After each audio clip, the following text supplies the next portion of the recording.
my dear students. So hope you all are doing fine. So today, before entering to the new topic, we can just rewind what we have learned in the previous class. So do you remember, children, what we learned in the previous class? Exactly, it's about acids. We told that acids are substances which converts blue litmus to red. Acids are sour in taste, right? Yes, acids when react with metals form hydrogen. Acid when react with carbonates form carbon dioxide. And also we have learned how to make a fire extinguisher and so on. So this is what we have learned in the previous class. Today we are going to deal with a new topic, alkali or base. Alkali can also be called as base. Alkalis are substances which converts red litmus to blue. As I told you earlier that litmus paper is available in two colors, red and blue. So for testing an alkali, you have to take the red litmus paper so that you can detect the color easily. Okay, so it is a substance which converts red litmus to blue. It is having bitter in taste and have a soapy feeling. So these are the properties of alkalis. Now we want to know whether a substance is acid or alkali. How to detect it? There are certain substances called indicators which is used to detect whether a substance is acid or alkali through a color change. So indicators will help us to recognize whether a substance is acid or alkali through color change. So these indicators are divided into two types, natural indicators and artificial indicators. Natural indicators, the examples are turmeric, beetroot, carrot paper, hibiscus flower, hibiscus leaf paper, then mango leaf paper. Okay, so these are the examples, and litmus paper also comes under this natural indicators, onion paper. Okay, now artificial examples are phenolphthalein and methyl orange. So these are the different types of indicators. Now we can see what happens when it gets mixed with acid and alkali. What color do you get? For example, I am taking turmeric. When you dip it in an acid, it shows no color change. But when you dip it in an alkali, it shows a red color. Okay? Next one, beetroot. When you dip it in an acid, it changes violet color. And when you dip it in an alkali, it changes into pink color. For carrot, onion, mango leaf, there is no color change. It takes place for both acid and alkali. So we are not using that much. Hibiscus flower paper, as we have discussed in the previous class, we know that in the acids it turns into red color, but alkali it doesn't shows any color change. Hibiscus leaf paper also it doesn't shows any color change for both. So mainly natural indicators we are using is litmus paper, then this one turmeric and beetroot.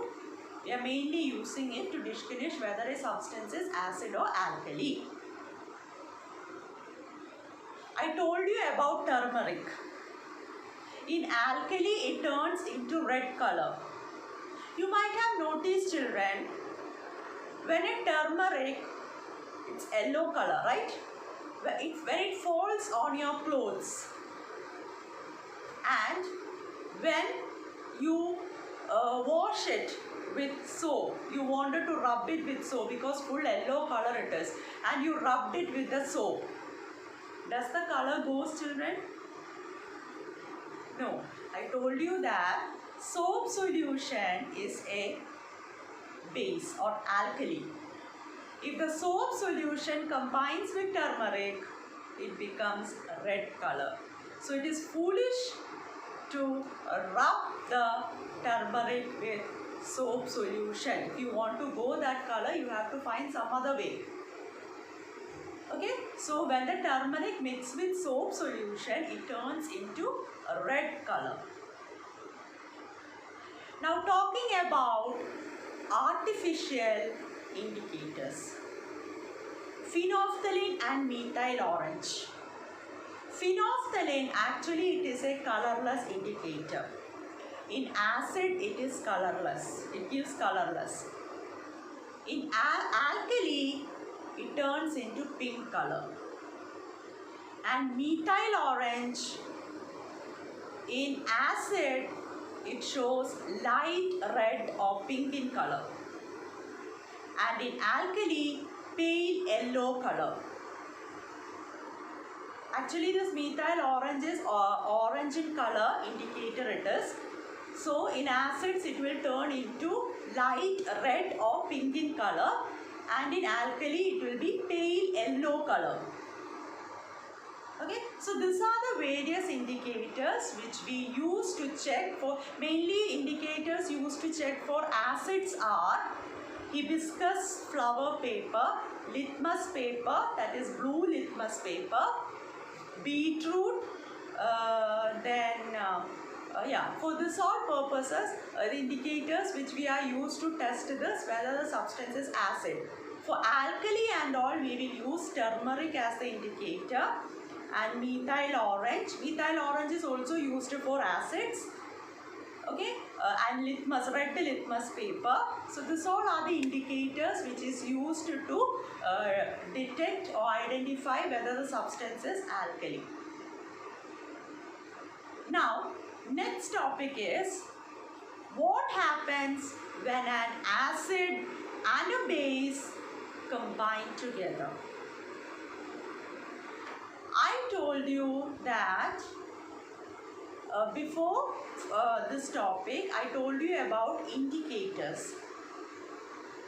One more thing is there for indicators, that is universal indicator. What is universal indicator? Children, it is a mixture of different indicators so far we discussed. Many indicators combined together. So you can see from the picture that a universal indicator is available in a bottle, and to the bottle there is a color chart fixed to the outside of the bottle. You can see from the picture. So when you dip it into an acid or alkali solution, you can note the color change and compare the color change with this color chart. So that is why they have kept a color chart fixed outside. Depending upon the strength of acidic and alkali nature, the color change comes. Okay? Now we can go back to the topic, what happens when acid and alkali mix together. Children, acid and alkali when mixed together, it's a process called neutralization. You know what happens when this acid and alkali mix together? It will neutralize each other and we will get salt and water. Neutralize each other means both loses its properties. That is, the acid and the alkali both loses its properties. That is neutralizing. This is done through an experiment in the laboratory. In this, we are using phenolphthalein as an indicator. In a test tube, you just take a dilute hydrochloric acid, then you add 2-3 drops of phenolphthalein indicator. We know that in acids, phenolphthalein shows no color. It is colorless. Then you add drop by drop sodium hydroxide, which is an alkali. You just stir or shake the test tube. Stir it properly. Go on adding this base until you go on adding this alkali until you see a color change. At a certain point, you can see it changes into you go on adding sodium hydroxide. So certain changes, certain point you can see that it changes into pink color. That is, alkali is present there. Now you just add acid to it. Again, you just add 1 drop of hydrochloric acid to it. You can see that the pink color disappears. It becomes colorless. If you want to get that color again, you add sodium hydroxide. That is the alkali. So you can see again the pink color. So this is what this experiment. For phenolphthalein, for acid it is colorless, for alkali it is pink in color. For example, in our daily life, I'm just telling an example. That is, our stomach contains hydrochloric acid. You all know that our stomach is an acidic environment and it contains hydrochloric acid. During indigestion of food, we will get pain. So doctors advise us to use antacids. Actually children, these antacids are alkali. It contains magnesium hydroxide. One example for an antacid is milk of magnesia.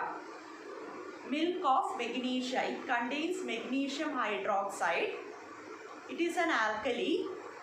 So if you take this antacid inside, this acidic property will lose. The acid loses its property, and as a result, our pain will get relief from the pain. So children, when acid and base or alkali react together, they both will lose their property and we will get salt and water. And through this process, heat is also evolved. Clear? Now, next one is about pH paper. You can see the picture of the pH paper, children. Actually, there is a value, pH value for each and every substance.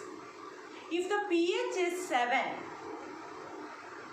it is neutral solution. Neutral means which is neither acid or acidic. For example, water is neither acid nor acidic. It doesn't belong to acid and alkali at all. So it is neutral solution. So when the pH is 7, it is neutral solution. When the pH is less than 7, it is acidic environment. And if the pH is greater than 7, it is alkaline in nature. So along with this pH paper, you are getting a color chart. So when you dip the pH paper into an acid or the base, you can understand how much strength this acid or how much strength this alkali is, but through this color change. You can see from the picture the color chart. So this is how they detect the pH of a soil and all, whether it is too acidic or too alkali and all. If it is too acidic, it is very it is very harmful for the organisms which live there. So it must be maintained equally. So through this color change they detect, and they will take precautions after that. Then in your textbook you can see the uses of acids and alkalis. For example, vinegar. You know, vinegar is an acetic acid. It is used in pickles and other food substances. That is common in our kitchen. Then citric acid, you can use it as food preservatives or you can use it in soft drinks. Then nitric acid and sulfuric acid you can use in the manufacture of chemical fertilizers, dyes, paints, anything. And sulfuric acid can also be used in automobile battery, in the car mechanics and all. And tannic acid is used for the production of ink and leather. So these are the various uses. Many acids have different uses, but this is the main thing, you have to go through it. Now alkalis, you can use soap. Using alkalis, you can use detergents, make detergents, and ceramic materials like plates, cup, saucer and all, dinner set and all. Ceramic, these all are ceramic materials. And for the purification of water, for industrial purposes and all, you can use, alkali can use it. Now next section is how to make a soap. Can you see the picture, children? Soap is made in industries. For that you have to take, in this they took 180 gram of caustic soda. It is an alkali which contains sodium hydroxide. See, examples for alkalis are lime water, caustic soda, caustic potash, liquor ammonia. These all are the examples for alkali. So what they did means they dissolved 180 gram of caustic soda in 350 ml of water. Okay, in a steel vessel they mixed it. Then they allowed it to cool. Then they transferred it to a plastic vessel that contained 1 kg of coconut oil. Okay, and to make it hard, to make that solid hard, they added sodium silicate and stone powder to make that substance hard, mixture hard. Then you can apply certain perfumes or dyes for fragrance, for those beautiful smells and all. You can apply perfumes and fragrance. Then you convert this into molds. You can see from the picture molds. It will give shape to it. It will change into, after 2 or 3 days, it will be solid in these molds. And after 1 week and all, you can use it as a soap. So go through it, children. It is clearly given it in your textbook, the procedure of how to make a soap. So this is about today's topic. So we learnt about what is an alkali, what are the properties of alkali, and indicators, natural indicators and artificial indicators. And the most important thing you have to study is the color change in acid and alkali using these indicators. Also we discussed about universal indicator. Then what happens when an acid and alkali mix together? That process is called neutralization. Neutralize means it will lose the property of both acid and base. Then we have learned about the uses and of acids and alkalis. Then pH paper, which all pH value comes under acid and base and all. Then last we saw how to make a soap. So this lesson is completely about acids and alkalis. Hope you have understood this. Go through the pages which we have took today's topic. It's very important, children. So thank you.